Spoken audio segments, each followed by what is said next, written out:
नमस्कार जय श्री जगन्नाथ आपण कौटू आसछन्ती आपनकर परिचय आउ आज संपर्क होते आसार लोक चैरिटेबल ट्रस्ट तरफ होता रक्तदान शिविर में आपनकर भूमिका कौन थी से विषय किसी सर्वप्रथम समस्त को जय जगन्नाथ।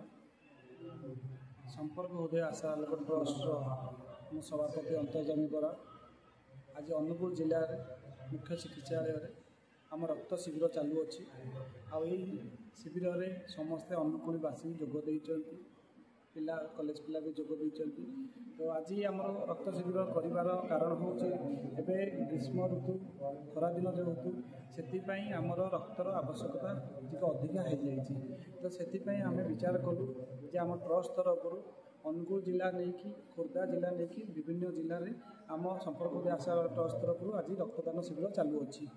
तो मु गोटे कथा कहि आपण मैंने समस्ते रक्तदान करंतु जीवन कार बची जाओ का मुहर हस आसू यही प्रयास ट्रस्ट तरफ जारी कराई सब मुख्यालय जिले। तो समस्ते आसतु आमर गोटे अभियान जे आम सारा ओडिशा रे यही अभियान को आम स्टार्ट करूँ रक्त शिविर करके हम आम चेष्टा करूँ आम तरफ आम रक्त शिविर करने। तो ये विशेष गोटे सूचना मुझे देवाक चाहिए जो मैंने भी रक्तदान आसुच्च सी रक्तवीर ठार कम नुहे। तो से समस्त को आह्वान करुच्ची आपण मैंने विभिन्न जगार रक्त शिविर करूँ जी भी हो पारे आम द्वारा आम समस्ते रक्त शिविर में योगदान देवा आ रक्त दान करवा।